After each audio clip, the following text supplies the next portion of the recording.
Over the last 30 days, I've gone from having 50 to 60 hours of work assigned to me every single week as a business owner and manager to now getting closer to 20 to 30 hours, which is the perfect sweet spot I'm hoping to get in. I'm sitting here now recording this video multiple weeks ahead on all of my deadlines, and in this video, I want to take you behind the scenes on the journey of how this actually happened. So to start the story, let's go back to that very first day when the feeling of overwhelm just came to a head.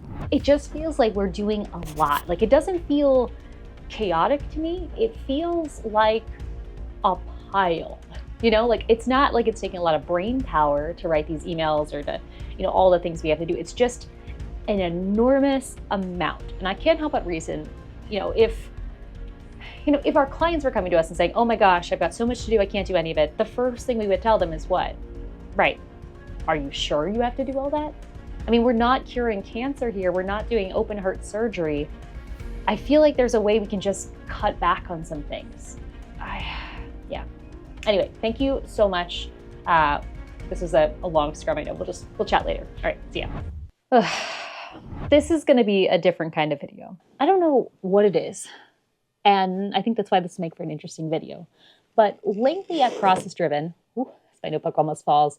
I just feel like there is so much on my plate. There's just so much work hitting my task list specifically, but also the whole team. Like, we're doing so much, and I don't really see a needle being moved on the results side. I don't see revenue increasing. I don't see a ton of testimonials increasing. I don't see like amazing, insights from our clients saying, oh my gosh, this was so great. I'm seeing a lot of work, and I feel that there's a lot of work happening. Specifically, I know I'm doing a lot of work, but I don't have anything to show for it. And this isn't the first time this has happened at ProcessDriven. Oh my gosh, probably like once a year or so, I will get this feeling of just like this itch of, where are we spending our time?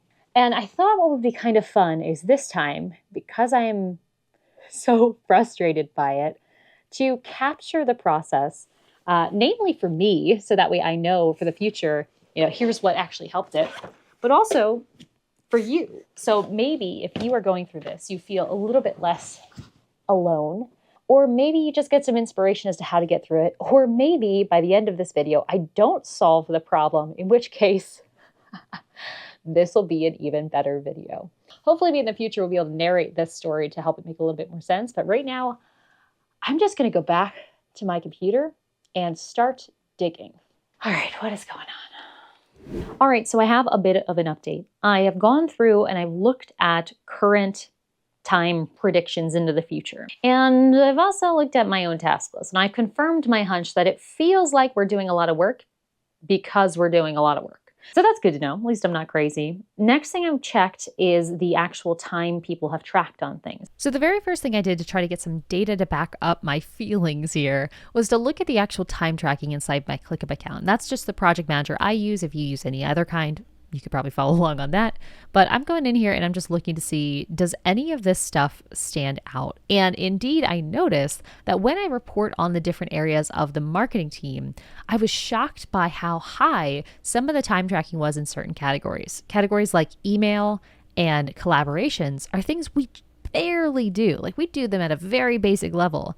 And the time had inflated so much quarter over quarter that I knew something was structurally wrong with how we approach those. So this was something I wrote down and flagged as a top issue.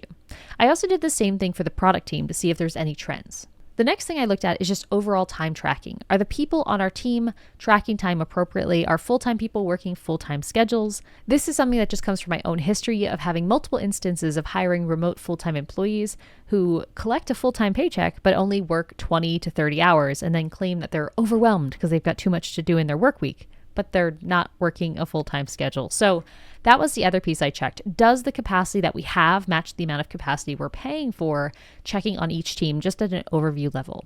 Now, we did have a lot of out of offices recently, so it might feel like we're under capacity. So that kind of was good to see on there, but nothing there.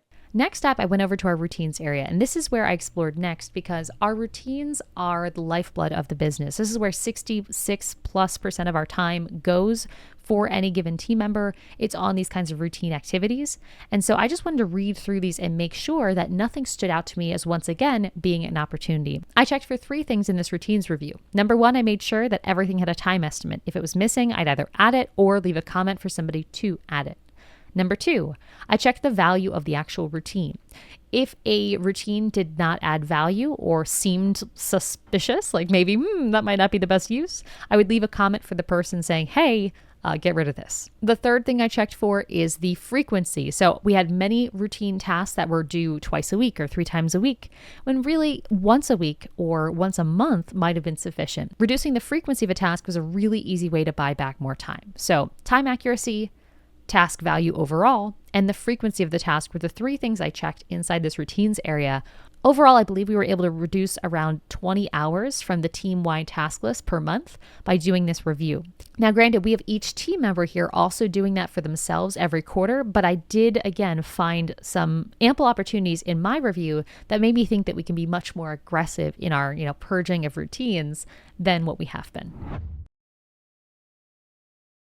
Now, armed with all this data, I then started bringing this out to team members to help them share my awareness of this issue. So I was talking with project managers, team members in comments, team leads, and actually here's a real-time update of how that went. So I met with Sam, who is a manager on the team, and I basically expressed like, dude, I need someone else to own some areas. This is way too much for me. Way too much is falling on my plate. Like, I need help stopping some of it, and maybe there's other areas you can step up into. I really didn't have a clearly phrased question. I really was just like, and trying to figure out ways he could step up. So I started that kind of ball rolling, and he's going to take it from there. We'll see how that goes. I just had a conversation with Mariah on the team, who's our project manager, asking her for help in rearranging tasks and getting things off my plate. So I've got things happening in 2 directions. I've got one person trying to keep CX and customer work from getting to my plate if it doesn't need to, and finding ways to step up into different areas. And I've got the marketing side, the project management, looking at ways to simplify. So we'll see if it works. At this point, I'd had many plates spinning. I had all the routines purged. I had a lot of conversations had. And now we started to transition our attention into other areas of the business, things that reoccur, but aren't necessarily recurring. Most notably, those pipelines I looked at earlier for marketing, because those really seemed like the biggest opportunities and the lowest hanging fruit for saving a massive amount of my time. Our project manager, Mariah, really pushed this over the finish line. So here's a quick clip of that conversation. Yeah, so currently it has you drafting, which instead of doing it in Google Doc, we could just do it in AC. And then I have a task like a day after you draft to go in and create the split tests in ClickUp and go through and review the email. Okay. So we would stand to save an hour of VA time. Let's just be realistic. Alex is probably 30 to 40 minutes. Let's say 45 for easy math. Hour and 45 there. I might have to spend 15 more minutes drafting just because it's going to be in AC. So let's just an hour and a half saved per email. So this month we've probably done 20 emails. So that is not nothing. We're getting this time back slowly but surely. Done. Okay, so this is our email template, which was our email template that we were using beforehand. This was just updated, so I'm excited to kind of walk through what the heck was updated. One of the biggest differences is this one is a 3-hour time estimate, and we have a tag, but we also were referencing a Google Doc, which has now changed, will be changing. And then we had 6 subtasks. So all of these subtasks, except for this one, had a time estimate. So everything was being accounted for except for that one task. So with the updated one, we also, let's actually dive into the subtasks too, but some of the subtasks, we had the SOP, we had the action items. This one has 23 action items. So that is what it looked like before. This is what it looks like now. So it dropped it down to 2 hours and 20 minutes, which way better than 3 hours, but also it cut the subtasks in half. So we are now looking at 3 subtasks instead of 6, which is pretty significant. Is same with the time. And instead of drafting in a Google Doc, we're going to be drafting right inside of the email software that we are going to be using. So when we click this one, we have all the SOPs plus a couple of action items, which are mainly, did you check the SOPs? Good job. And then we've got the one that had 23 action tasks now has 2, mainly because we've created a new SOP. The email pipeline went from being 3 hours, not including time that we had the VA input, to being 2 hours and like 15 minutes. Yeah, probably. So we cut 2 hours off? Yeah. Let's say 1 hour and I'd 45 say, minutes like, conservatively. yeah. Yep. Dun, dun, dun. That's very exciting. So multiplied by, I don't know, what, 20 emails for this campaign month right now. That's significant. And even on a normal month, we're doing, what, 4 or 5 emails. So that's 10 hours. Yeah. 8 to 10 Yep. hours. Well, that makes me happy. All right, let's see how it goes. And it just so happened later this same week, we had our quarterly planning call to check in on what we were planning over the next 3 months. And, well, here's just a snapshot of the operations section of that broader conversation. I have a plan in here for more that we can take off your plate and more that I can do. I'm nervous, though, that now that stuff has been moved around a little bit, my time is just going to, now I'm just going to be at 50 hours a week. And so I just wanted to see where you stand on that now that we've had a week to do some work and get some stuff off your plate. Yeah, I think I came into that conversation too charged because I had just been working since I'd been up very early that morning. So I had been full steam ahead. My point was that the time that is being invested by most of the team, most of the time, is not actually driving the meaningful value of the business that I can put back on a P&L. And I don't think that's a lack of effort. I think it's a lack of focus. And it's my responsibility to fix that. But because you're on leaders, you get half of the responsibility, or at least a quarter of the responsibility, to help fix it as well. And so it's not as much about tasks or hours per week. It's about the actual impact of work being done. Like when I look at time and I see 10 hours spent on a scorecard that's not usable, it's like, oh, God. That's about it's the impact, not the amount of effort, which comes back to the fractions ratio before and some of the other things. Where I was at when we were having these conversations is I was about 50 hours of work assigned every week in a 35-hour week. So it's 15 hours extra. At the time, everyone else on the team except Mariah was under by at least 15 to 20 hours a week. And so it seemed like there would be a way to move things over on the execution front without overflowing anybody, because that's not the goal.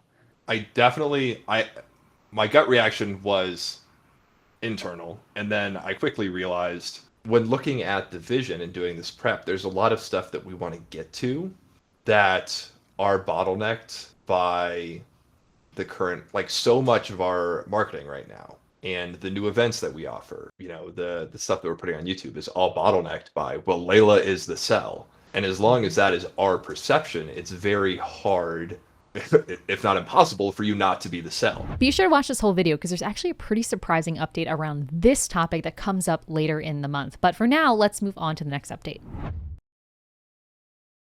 We've definitely made some big shifts. So not only have we identified some hiring projects that we're going to make kind of top priority going into this next quarter that are mainly small pieces of content creation that I can get off my plate. Things like thumbnail and short captions that somehow I'm still doing.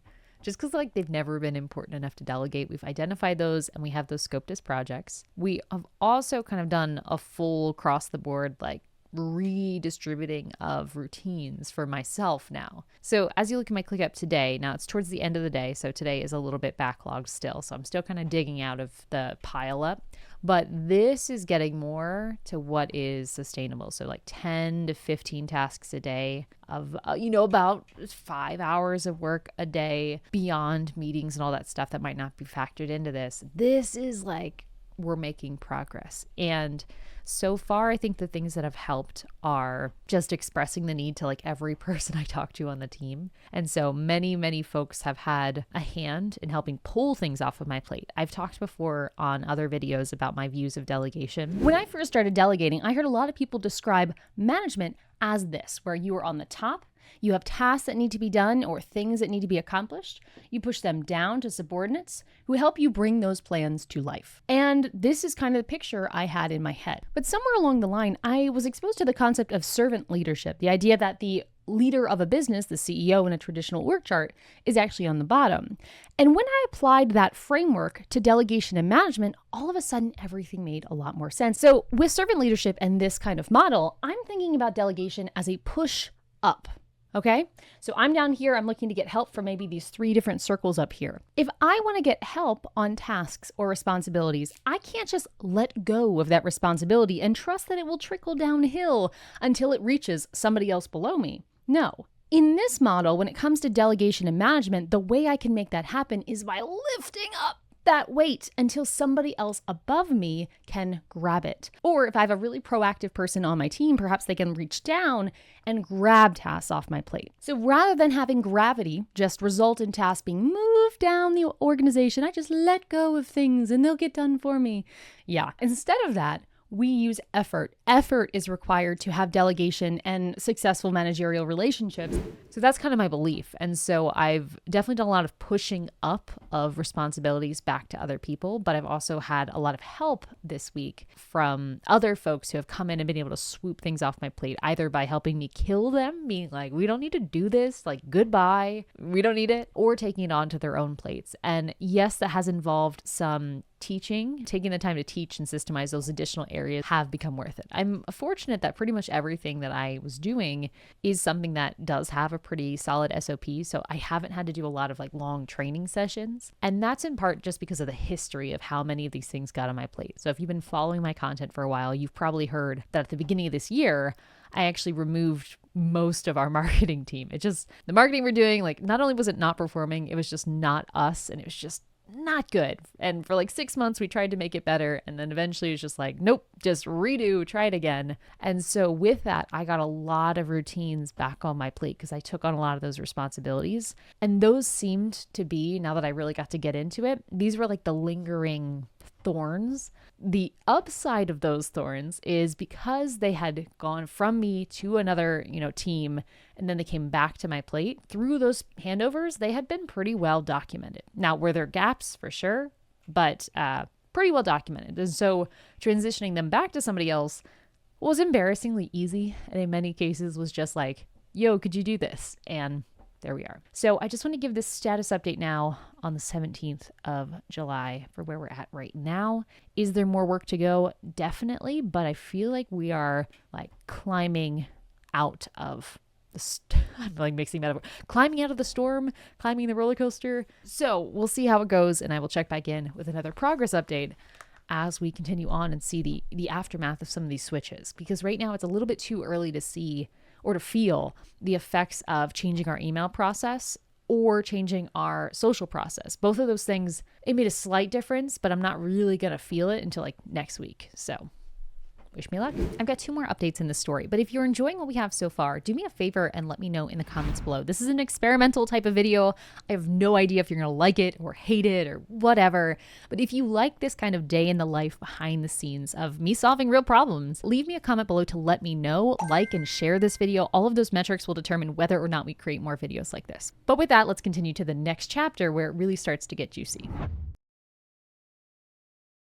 Things are kind of trending in the right direction now. We've made a lot of adjustments and it took a little bit of time for them to really show their face and for us to feel the difference. But we essentially have shifted a bunch of tasks around. We've reduced the amount of tasks we're doing. We've reduced frequency of tasks. And this week we've started to focus a little bit more on alignment. So I've had some not tough conversations, but definitely more challenging conversations over the last week where I have been talking with people one-on-one and in all team about, what is the value of their work? And that sounds really bad. I promise it's not intended to be that way. But what is the highest value thing that they're doing? What is it that they're working on that's going to have a lasting impact 2 years from now, 3 years from now? What are they specifically doing to drive the business forward? This conversation has been in my own head when it comes to reviewing key metrics and making sure we're incentivizing the right things, and also in all team meeting, as well as in one-on-one conversations with people more informally, where we've really been doing a critical look at where are you spending your time? What's the most valuable use of your time? And how much time are you actually spending on that valuable thing? This sounds a little bit like coaching-y, in part hard it is because theoretically all of us as individuals should be able to do this. But there's something magical about bringing this conversation up with another person who can give you that outside perspective that can allow you to help focus. So I've had some conversations where I've had to tell people, hey, like, you're spending the majority of your time on things that are just busy work. And I know they need to get done, but is there a way we can prevent them from needing to get done? Or the way we can automate them or delegate them to someone down further on the food chain? That sounds terrible, but like an assistant could do that so that you can focus on these areas that only you can do. Meanwhile, I've been doing the same thing for myself. But what I have found is because we're kind of all working together in this small team environment, the only way for me to get things off my plate without immediately hiring is to free things off of other people's plate. The only time trickle down might actually work. So that way other people have space to take things off of my plate. We are trending in the right direction. One thing I don't think I've talked about yet on this kind of video journal is around the skill gap problem. So we did observe as going through this whole process of delegation that a few tasks were not able to be delegated because of a skill gap. And not a big deal. Like, we do a lot of teaching here, but some of the ones that we have are like deeper skills, creative skills that are very hard to teach, especially if you're not an expert in teaching that thing. And so when it came to things like thumbnail designing here for YouTube, writing certain items that I still personally write, and different areas that I am personally the bottleneck in, we were not able to quickly just delegate them to the team because of the fact that we don't have anybody on the team that has a competency there. I consider myself in those areas probably like C+, B- in terms of skill, but the rest of the team just doesn't have skills in those areas at all. And so it's just kind of like no one else can do it for now. So in those few areas, we have identified, it's time to start the process of pulling in contractors and finding people who are talented in those areas who can just get those tasks off my plate. But in order to do that as a lean business, we need to figure out, well, where are we getting that revenue from? Where is my time going to go if it's not spent on those things? So that's kind of the next puzzle. So I was sitting here realizing I was working on some proactive stuff, some fun tasks. I have a little project I'm working on, and I caught myself realizing I don't have anything I have to do right now. In fact, not only do I not have to do anything else today, as of yesterday, every one of the 3 projects I'm working on is ahead of schedule, and everything that the team is working on is on or ahead of schedule. Now, there's been 1 or 2 issues that have come up this week specifically because we have a new cohort launching and all that stuff. And so there have been 1 or 2 derailments, not impacting my day, but I think one person on the team has been derailed. But in the last all-team meeting, we went around the board on everyone's capacity, and pretty much everybody had 0 overdues. And this is really fascinating because I remember talking with one of the members of my team when I had a goal, when I set this goal of working fewer hours a week. And their gut reaction was, I'm nervous, though, that now that stuff has been moved around a little bit, my time is just going to, now I'm just going to be at 50 hours a week. They were afraid that this giant pile was going to end up on some other poor victim. And I didn't believe that to be the case, but I also didn't know for sure. Fast forwarding now it's probably been a full month or so since we started filming this video, and I'm happy to report it's not the case.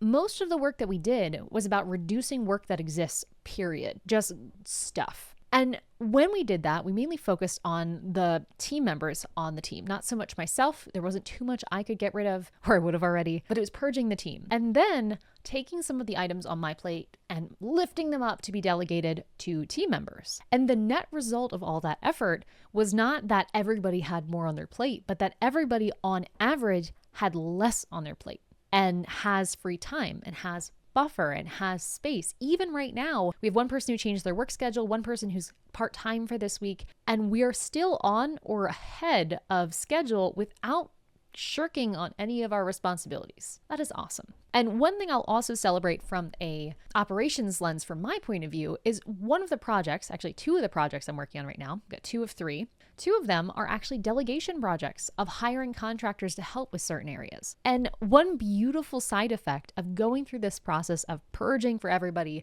getting things off of my plate, and getting to this space that I'm in now is I now have time to reinvest in my future free time by spending the time up front to work on these delegation projects. And this is super valuable because it takes time and energy to hire, especially to hire properly. I think last we had checked to just expand somebody's contract, it usually takes about 5 hours of back and forth to get a contract of an existing contractor expanded. For a contractor we worked with in the past, it might be 10 hours to just get that established. And for sourcing contractors in a brand new area of the business, it can be anywhere from 15 to 30 hours to find, source, do test projects, find the right fit, hire the right fit, figure out they're not the right fit, get the, going through that whole process of sourcing is pretty time consuming, and it takes time, and you want to do it right. And you do need to have some involvement in that. Even if, I'll hire a recruiter for employee hiring, I prefer to do freelance hiring directly, or having the team who's working with that person involved directly. And so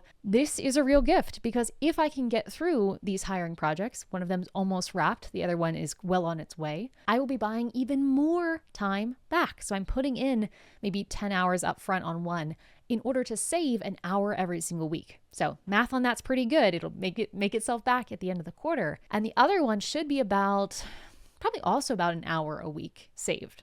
It's an exciting place to be. And I've worked with a lot of clients who are in the crunch where I was at the start of this month. And as I said at the beginning, it's now been so long since I filmed that, but I'm no stranger to being in this pickle. ProcessDriven is a team that has grown slowly and intentionally over time. And I have felt these moments, these kind of plateaus of just feeling crunched, probably 2 or 3 times before. And each time this kind of constraint of capacity happens, I'm personally getting better and better at knowing how to manage it and how to get out of it. And the main things I practice are the same things I now work with clients on as well. When we're working on process projects, the most common challenge I hear come up when people join us in Foundations, or I had a call the other week with somebody and they came on the call and they're like, you know what? I just joined Foundations. I'm so excited to get started, but I really need the results now. Like, I need the benefits now. And by the way, I have no time to work on this.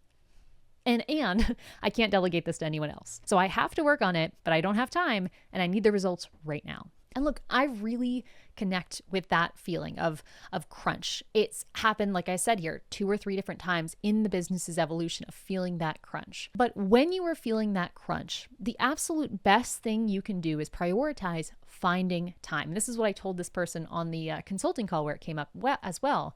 I instructed them to start finding ways to buy back time by defining routines, getting things off your plate, and so on. But if you're someone who's already quite well established in buying your time, but just need to reconfigure, hopefully the journey I just documented throughout this month will help you kind of see what that feels like. Because, not to circle back on this phrase I know I say all the time here on this channel, but it comes back to the definition of stress.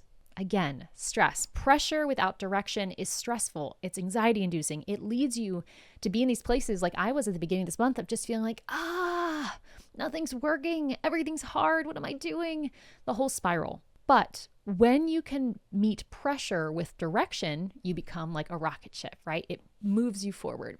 And the reason I wanted to record this video in real time throughout this month, or however long it's been, is because I wanted to demonstrate how, even though it was hard, I was able to kind of not self-therapize, but in some ways self-guide, self-consult through the very same steps I would tell a client, and I did tell a client to go through when it comes to buying back your time and realigning what you were actually spending your time on in the business. I'm certainly not done, I wouldn't say at this point, but I've made so much progress now that I feel like now it's the easy part. We're back onto the nice smooth sailing and ready to start growing again. And in probably 6 months, maybe 8 months, if I don't stay on top of it, this will probably happen again. And I'll go through this process again. And the level of detail, the amount of stuff I'm getting off my plate is probably going to get finer and more detailed. That's the name of the game. The first time you go through this, I remember the first time I went through this kind of crunch, your inclination is going to be to skip every step I said here and just hire somebody, throw money at the problem, throw a person at the problem. And what I hope you see by watching this video,